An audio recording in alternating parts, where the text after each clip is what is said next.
A new documentary has pinpointed the moment Harry and Meghan's relationship with the British press started to implode. Now a new documentary has made the claim that that engagement event, and the way that Harry and Meghan arranged the moment, was the point at which things started to fracture in this tale. Not with the lovebirds, of course. No. Between them and the media. In the first part of the BBC's controversial The Princes and the Press, which aired earlier this week, host Amol Rajan and other royal journalists argued that the unusual way that day in November was carried out set the tone for what would be, and still is, a deeply sour relationship.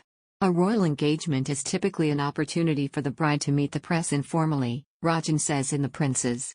But this one was different. Harry and Meghan stuck a pond between them and the reporters. This was not the type of celebration they, the press, were used to. The initial press conference was very much done from a distance, Tammany explained. And then there wasn't really ever a proper meet and greet. Maybe the lack of understanding of what Meghan was all about might have been down to the fact they never introduced her to the press properly.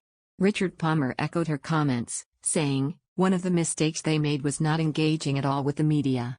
By contrast, 7 years before, when Prince William and the woman formerly known as Kate Middleton faced the media for their engagement, soon after the Windsor recruit was, off-the-record Natch, being introduced to the men and women whose job it is to trail the royal family and dutifully report on their every utterance and hat. The Princes and the Press alleges that it was only days after the wedding that the press corps started to hear whispers that all was not well behind palace gates. "When did you first get the sense that things weren't quite as happy as they were on the wedding day?" The BBC's royal correspondent Johnny Diamond replied, "I mean, within days really. Within days there were stories coming out about, to put it bluntly, about how Meghan behaved towards staff." Tammany told, "We were getting briefings that all was not well with the relationship between William and Harry, Meghan and Kate, and the relationship between Harry and Meghan and the royal household."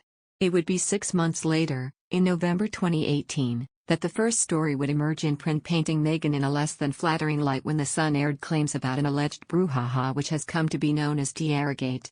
The Queen warned Prince Harry over Meghan Markle's behavior and attitude before their wedding following a row over the bride's tiara, that story reported at the time.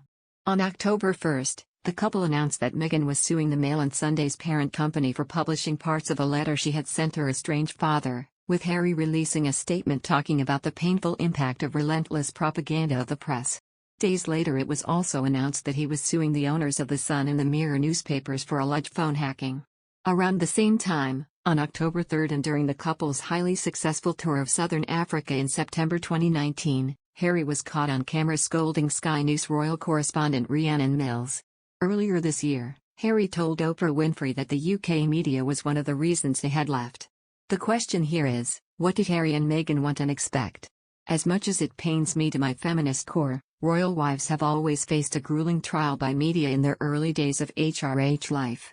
If Harry and Meghan had handled their engagement media call differently, if there had been some sort of similar off-the-record meet and greet, it is not to say this would have miraculously staved off every snarky headline or negative story, but perhaps it would have showed a certain adult, sanguine acknowledgement that everyone, including them, was there to do a job.